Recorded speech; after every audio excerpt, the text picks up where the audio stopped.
क्या एक साधारण कार ब्लास्ट इतना भयावह हो सकता है कि 10 लोगों की जान चली जाए?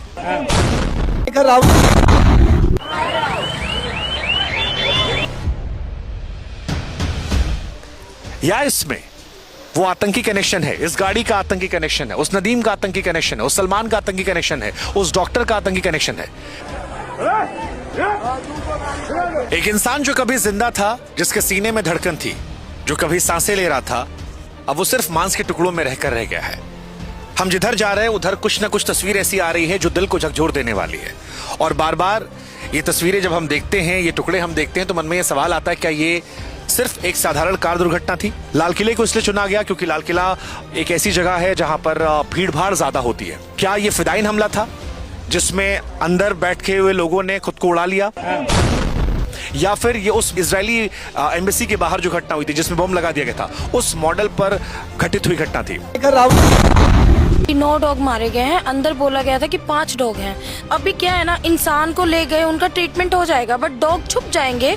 यहाँ 10 लोग मरे, 2 मिनट आपने बात नहीं करी, आपने कुत्ते बिल्लियों की बात कर ली। आप लोग 150 करोड़ में 50 करोड़ बेवकूफ का ध्यान आप लोग रखो और सरकार सबका ध्यान रखे। बेवकूफ लोग। लाल किले के सामने हुई घटना ने पूरे देश को झकझोर कर रख दिया है। यह सवाल अभी भी सबके मन में है कि वो घटना आतंकवादी घटना है या फिर एक दुर्भाग्यपूर्ण कार की दुर्घटना। लेकिन इस दुर्घटना में जो तस्वीरें आई वो आपको अंदर तक झकझोर सकती हैं। अगर आप कमजोर दिल वाले हैं तो हमारी आपसे गुजारिश है कि जो तस्वीर हम आपको दिखाने जा रहे हैं उसे आप मत देखिएगा। यहां पर देखिए, ये जो हिस्सा आपको नजर आ रहा है ये किसी इंसान का जिस्म है। कुछ घंटों पहले कोई इंसान जो जिंदा रहा होगा उसका हिस्सा है जो इस तार दुर्घटना में शिकार हुआ। दरअसल जिस जगह पर हम खड़े हैं यहां से 300 मीटर दूर तकरीबन गेट नंबर 1 है पीछे, वहां पर कार दुर्घटना होती है। उसके बाद चीथड़े जो हैं वो उड़ने लगते हैं। ये दुर्घटना कितनी भयावह थी इसका अंदाजा आप इस बात से लगा सकते हैं कि लोगों के मांस के टुकड़े 300 मीटर दूर आकर टिके हैं। और ये सिर्फ एक इकलौता हिस्सा नहीं है। प्रत्यक्षदर्शी कहते हैं कि यहां पर बहुत सारे मांस के टुकड़े मौजूद थे जो बाद में हटा दिए गए। कई और तस्वीरें ऐसी हैं जो आपको हिला कर रख देंगे। जैसे यहां पर एक हिस्सा देखिए, किसी शख्स की उंगली है, और ये तस्वीरें विचलित करने वाली हैं। ये तस्वीरें आपको परेशान करने वाली हैं। ये परेशान इसलिए भी करने वाली हैं क्योंकि कोई शख्स कभी जिंदा रहा होगा, इनमें सांस रही होगी, पर अब ये मांस का टुकड़ा बन चुका है। दिल्ली की यह घटना हर किसी को झकझोर रही है। अब तक स्पष्ट नहीं हो पाया है कि ये आतंकवादी घटना है या फिर ये घटना जो है एक हादसा है। लेकिन जिस तरह की तस्वीरें आई हैं, जैसे मैं आपको दिखाता हूं, 300 मीटर दूर से गाड़ी का एक हिस्सा जो है वो टूटकर यहां पर आता है। वो देखिए आप, ये गाड़ी का हिस्सा है जो हम आपको दिखा रहे हैं। और जिस तरह से ये ब्लास्ट हुआ है उसके बाद ये सवाल उठ रहा है कि क्या वाकई में ये कार दुर्घटना थी या फिर कोई गहरी साजिश। क्योंकि देश भर में जिस तरह से आतंकी मॉड्यूल निकलकर सामने आ रहे हैं, जिस तरह से लोगों की गिरफ्तारियां हो रही हैं, जिस तरह से एक के बाद एक आतंकवादी कनेक्शन बताए जा रहे हैं, उसके बाद मन में कहीं ना कहीं संदेह जरूर होता है। और यहां मौजूद होने के बाद जब आप 300 मीटर की दूरी पर हैं, बार बार मैं स्पष्ट कर दूं कि 300 मीटर की दूरी पर हम हैं। अगर एक नॉर्मल i20 कार में जिसमें CNG सिलेंडर कहा गया बाद में फिट कर दिया गया, अगर एक साधारण कार दुर्घटना थी तो क्या शरीर के हिस्से 300 मीटर दूर छटक कर यहां आते?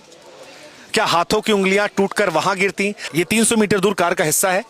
अब बताया जा रहा है कि जिस गाड़ी में ये ब्लास्ट हुआ उस गाड़ी में कुछ लोग सवार थे। चलती गाड़ी में यह हादसा होता है। i20 कार थी। इस गाड़ी को लेकर जो जानकारी सामने आई है वो ये है कि ये सलमान नाम के किसी व्यक्ति की गाड़ी थी। सलमान के पास हरियाणा पुलिस गई, पता लगा कि ओखला में ये गाड़ी बेची गई थी। सलमान को हिरासत में लिया गया, उससे पूछताछ शुरू हुई। पूछताछ में उसने खुलासा किया कि ये गाड़ी उसने 1.5 साल पहले बेच दी थी। फिर जब कड़ियां जोड़ी गई तो पता लगा कि ये गाड़ी नदीम नाम के किसी शख्स को बेची गई थी। नदीम के बारे में जो जानकारी निकल कर आई है वो ये है कि नदीम फरीदाबाद में भी था, लेकिन मूल रूप से वो पुलवामा का रहने वाला था। पुलवामा का नाम आते ही आपको आपके जहन में RDX याद आता है। वो आतंकवादी घटना आती है जिसने देश को झकझोर कर रख दिया था।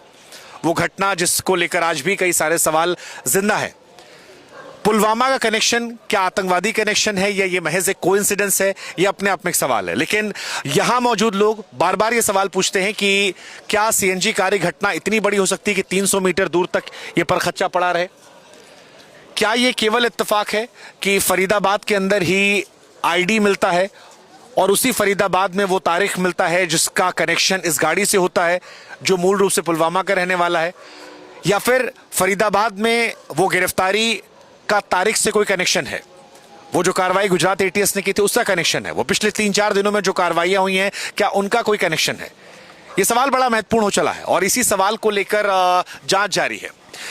आतंकवादी कनेक्शन की थ्योरी पर जोर इसलिए भी दिया जा रहा है क्योंकि लाल किले की इस घटना के तुरंत बाद एक थ्योरी चल रही थी कि ये सीएनजी कार में हुई घटना है। दूसरी थ्योरी जो थी वो आतंकवादी कनेक्शन को लेकर थी। लेकिन आतंकी कनेक्शन को लेकर जोर इसलिए बार बार जा रहा है क्योंकि जब अमित शाह यहां पहुंचे तो अमित शाह देश के गृह मंत्री होकर उन्होंने 2 बातें बड़े स्पष्ट तौर पर कही। एक कि 8 से अधिक लोगों की मौत हुई है और दूसरी बात कि हर एंगल से जांच जारी है। 6:52 की घटना के बाद रात को 11-12 बजे तक जब तक यहां पर भीड़भाड़ थी, अधिकारियों का आना जाना था, तो हमने ये देखा कि यहां पर एनआईए की टीम पहुंची थी, एनएसजी के लोग पहुंचे थे जो वेरीफाई करना चाह रहे थे कि क्या जो घटना हुई उसमें किसी प्रकार के विस्फोटक का इस्तेमाल किया गया। यहां पर यूपी एटीएस का पहुंचना आतंकवादी कनेक्शन को लेकर और जोर दे रहा था। हरियाणा पुलिस जो है वो यहां पहुंची थी, दिल्ली पुलिस यहां पहले से मौजूद है। और अगर अभी भी दिखाएं आपको, इस वक्त रात के, अगर मैं अपने मोबाइल फोन में देखूं, रात के 1:51 हो रहे हैं और अभी भी यहां पर आपको तमाम जांच एजेंसियों के लोग जो हैं वो नजर आ रहे हैं। सिर्फ 300 मीटर दूरी पर ही ये घटना घटित हुई थी और उसके बाद अभी भी रात को वो लोग यहां मौजूद हैं। क्या एक साधारण कार ब्लास्ट इतना भयावह हो सकता है कि 10 लोगों की जान चली जाए? या इसमें वो आतंकी कनेक्शन है, इस गाड़ी का आतंकी कनेक्शन है, उस नदीम का आतंकी कनेक्शन है, उस सलमान का आतंकी कनेक्शन है, उस डॉक्टर का आतंकी कनेक्शन है? क्या ये सारी घटनाएं आपस में जुड़ी हैं? ये बहुत सारे सवाल है। एक थ्योरी जो इससे घटनाओं कवर करने वाले पत्रकारों की तरफ से है वो ये है कि इस रैकेट का भांडाफोड़ हो गया था। कश्मीर से लेकर फरीदाबाद तक एक के बाद एक कार्रवाई हो रही थी, इसलिए आनन फानन में इस घटना को अंजाम दिया गया। जब तक आधिकारिक तौर पर कोई बात ना आए तब तक किसी बात की पुष्टि करना शायद सही नहीं होगा। लेकिन